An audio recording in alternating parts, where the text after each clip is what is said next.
Do you know that there are 6 question types in IELTS listening section? And it is very important that you practice all of these question types at least once.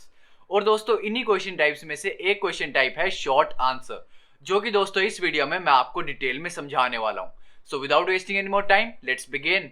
So in this video guys, I am going to teach you how to solve short answer questions in IELTS listening section. So what we are going to do specifically in today's video is, firstly I am going to explain the task to you. Then I am going to take you through some simple guided practice, and at the end of this video I am also going to give you some time for doing some solo practice as well. So starting with the task explanation guys. तो दोस्तों आपको अपने exam में short answer वाले questions कुछ इस type से दिखाई देंगे. एंड सबसे पहले आपको क्या करना है, सबसे पहले आपको अपनी इंस्ट्रक्शंस को रीड करना है, जो कि इस केस में हमारी है write no more than 2 words for each answer. मतलब कि दोस्तों हम अपने किसी भी आंसर में 2 वर्ड से ज़्यादा नहीं लिख सकते. अगर आपने दोस्तों अपने आंसर में 3 वर्ड्स या उससे ज़्यादा लिख दिए या फिर किसी भी अपने आंसर में कोई नंबर लिख दिया, then your answer would be considered incorrect.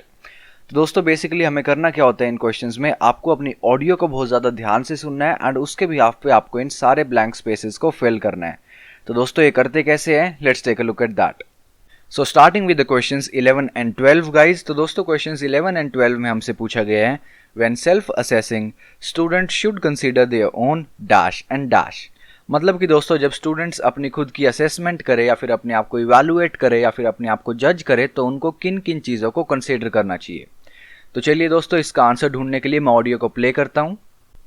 Choosing the type of work you'll do is arguably one of the most important decisions you can make. Selecting a career can take weeks, months, or even years as you consider what you want and need in a job. The first thing you'll want to do is perform a self-assessment. Nobody else can do this for you.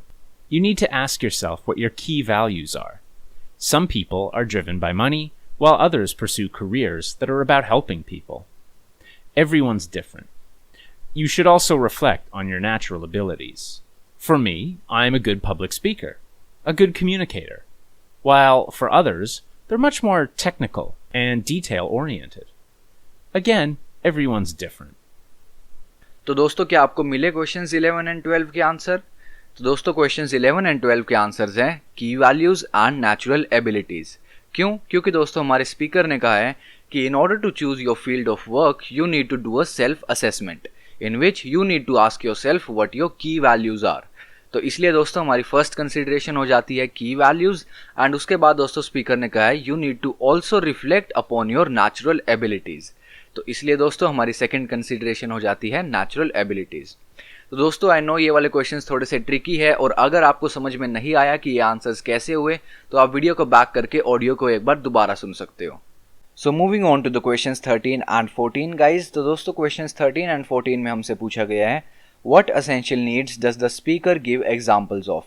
मतलब कि दोस्तों अपने type of work या फिर अपने field of work choose करने से पहले हमें किन किन एसेंशियल चीज़ों का ध्यान रखना चाहिए. तो दोस्तों हमारी फर्स्ट एसेंशियल चीज़ हमें यहाँ पे गिवन है जॉब लोकेशन, एंड बची हुई 2 एसेंशियल चीज़ों को हमें ढूंढना है. तो चलिए दोस्तों ये 2 एसेंशियल चीज़ें क्या है, इसका आंसर ढूंढने के लिए मैं ऑडियो को प्ले करता हूँ. Next, you'll need to take some time to identify your must-haves in a job. This can be something as important as a job location, because you may need to live and work close to your family. It's important to know what you need from a job. For instance, do you need to earn a consistent salary? If so, then you may want to avoid freelance work, as the income can be intermittent at best. Perhaps a job title is also critical. If so, then you should probably avoid working for yourself, unless you choose to call yourself CEO. तो दोस्तों क्या आपको मिले questions 13 and 14 के answers? तो दोस्तों question 13 and 14 के answers हैं consistent salary and job title. क्यों? क्योंकि दोस्तों हमारे स्पीकर ने कहा था you need to identify what your must haves in a job are. Must haves और दोस्तों एसेंशियल्स का मतलब सेम होता है, ये दोनों आपस में सिनोनिम्स है. एंड उसके बाद दोस्तों हमारे स्पीकर ने हमें अपना फर्स्ट एग्जांपल बताया था which was job location. And उसके बाद दोस्तों स्पीकर ने कहा था you need to identify that do you want a consistent salary from a job. If so then you must avoid freelance work. यहाँ से दोस्तों हमें अपना सेकंड एग्जांपल मिला था which was consistent salary. And last में दोस्तों हमारे स्पीकर ने कहा था a job title is also critical, जहाँ से दोस्तों हमें हमारा थर्ड एग्जांपल मिला था जॉब टाइटल. तो दोस्तों अगर आपको ये क्वेश्चंस डिफिकल्ट लग रहे हैं या फिर आपको समझ में नहीं आ रहा है तो आप वीडियो को बैक करके ऑडियो को एक बार दोबारा से सुन सकते हो. So now it's your turn guys. I want you to try to find the answers of question number 15 and 16 on your own. तो दोस्तों मैं भी आपको questions 15 and 16 के आंसर्स बताने वाला हूं, लेकिन first I want you to try them on your own. And before playing the audio guys, आप एक बार इस क्वेश्चन को रीड कर लो.